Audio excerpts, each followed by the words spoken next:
यात्रा की आज की आज पंचायत हुई है एसएसपी कार्यालय में, क्या पूरा मामला है? नहीं देखिए, जो घटनाक्रम कितने दिन से चल रहा था, आज मुझे भी एहसास नहीं हुआ कि हमारे भी इतने शुभचिंतक लोग होंगे। और आज मुझे पहली बार पता लगा कि जो आरडीएफ का विषय है या जो ये मुद्दा यहाँ पे चल रहा है, उसको लेकर जनमानस में कितना उसके प्रति प्रतिरोध है, प्रतिशोध है, गुस्सा है। और ये जो सब लोग आए हैं, ये लोग मैंने तो भाई नहीं बुलाए, मैं बड़ा स्पष्ट कहना चाहता हूँ।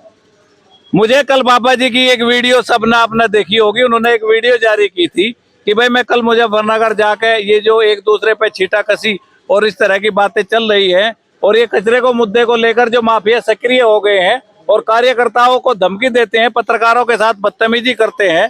ठीक है, छोटा आदमी नहीं लड़ सकता आपसे, लेकिन समूह तो लड़ सकता है।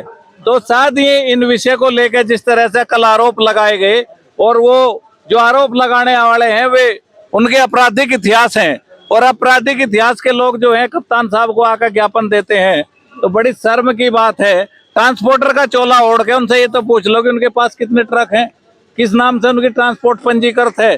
तो इन सब विषय को लेकर ये सब लोग आज यहाँ पे आए हैं। हालांकि जब मैं शामली में था उस समय जब मुझे पता लगा, फिर वहां से मैंने लौट के आया और सब लोगों को कहा कि भाई एक शांति के दायरे में और एक दायरे के अंदर रहते हुए अपना काम करें, क्योंकि कानून, हमारा काम है किसी मुद्दे को जनमानस में पैदा करना। मुद्दा पैदा हो गया, जनमानस काम करे, हमारा ज्यादा उस पर कोई मतलब ऐसा नहीं है कि एक ही विषय पे हम काम करते हैं। समाज के तमाम काम है, अलग अलग विषयों पे काम करते हैं।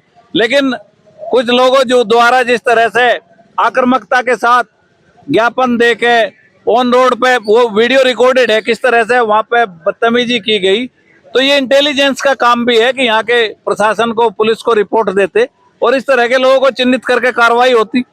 तो आज सब लोग इससे यहाँ पे एसएसपी साहब के यहाँ आए हैं, उनका एक ही मकसद है कि भाई धर्मेंद्र मलिक पे 10,000 रुपये रंगदारी मांगने का आरोप लगाया गया है। ये बोर्ड है, ये आप देख सकते हैं। ठीक है, अगर मैं रंगदार हूं और मैंने पैसे मांगे तो उनको एप्लीकेशन दिए हुए 24 घंटे हो गए, अब तक जांच हो गई होगी। उनको जो है फिर मुझे गिरफ्तार करना चाहिए। जितने यहाँ लोग हैं इनको बता दे कि जांच में पुष्टि हो गई है पैसे मांगने की, मैं जेल जाने के लिए तैयार हूँ। आपने गले में तो डाल रखा है, कब तक डाल कर? नहीं, जब तक उस ज्ञापन पे पुलिस अपनी रिपोर्ट लगा के ये नहीं बता देती कि इसकी वास्तविक सच्चाई क्या है। अगर मैं गलत हूँ तो इस एप्लीकेशन पे लिखे और मुकदमा पंजीकृत करे। अगर दूसरे लोग गलत हैं जिन्होंने इस तरह की बात की है तो उसकी जांच करें। और एक निराधार बात कहने की धारा है आईपीसी में। वर्दी फाड़ देंगे, थिएटर हटा देंगे, साइलेंसर फाड़ देंगे। आपका जो कार्यालय यहाँ से हटा दिया जाएगा, मिटा दिया जाएगा। अरे भाई, ये तो जब आपस में बातचीत होती है, कोई सड़क पे ले गए किसी, ये ऐसी बात नहीं है। वो भी जैसे कह रहे थे कि भाई लाठी चार्ज करा देंगे, ये करा देंगे, ये आपस में, ये देखिए, ये प्रशासन और जनता सब एक ही है, एक सिक्के के दो पहलू हैं। ऐसा हमारा आदमी कोई इस तरह की बात वैसे नहीं करता है जो आप कह रहे हैं। और भीड़ में कई बार अराजक लोग भी होते हैं भाई। आज तो आज हमारे खिलाफ जो है साजिश किसने रची, मैं इस माइक पे कहना नहीं चाहता। वहां पे जो वे लोग भेजे थे वे कौन थे, किनके संपर्क में है, उनकी डिटेल निकलवाई जाए, मुझे ये भी पता है। युवा प्रदेश पुलिस को वर्दी फाड़ देंगे, युवा प्रदेश अध्यक्ष। नहीं, इस तरह की बात का हम बिल्कुल समर्थन नहीं करते। और अगर किसी ने कहा है तो हम उसको डांट फटकार भी लगाएंगे। और मेरी नहीं, पंचायत तो मैं अभी कहा है कि जनपद के अधिकारी आए, बात करें, खत्म करें। हमारा कोई मुद्दा थोड़ा है। हम ये थोड़ा कह रहे हैं कि भाई पुलिस आरडीएफ जलवा रही, हम ये कह रहे हैं कि पुलिस प्रशासन मिलकर अपना काम करे और इस शहर को धुआं नगर बनने से रोकने के लिए जो भी प्रयास हो सकता हो। मैं आपके माइक के सामने कहता हूँ कि हमारे लोग किसी को नहीं रोकेंगे, बताओ कितने दिन न रोकें, लेकिन आप तो काम करो।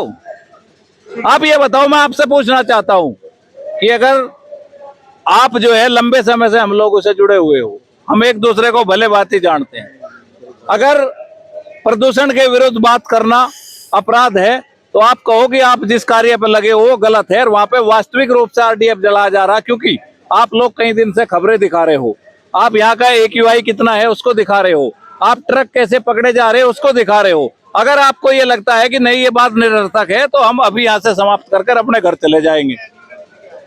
जी रणनीति नहीं, अगली रणनीति तो हमारा तो बस मैं तो सबसे यही निवेदन किया कि यहाँ के अधिकारियों से मिलकर आप उनको अवगत करा दो और अपने अपने घर जाएं। सर्दी हो रही और हमारी क्या यहाँ रणनीति में कोई इतना बड़ा काम है, पुलिस प्रशासन का काम है, वो अपना काम करे, हम ठंड में क्यों मरते फिरें।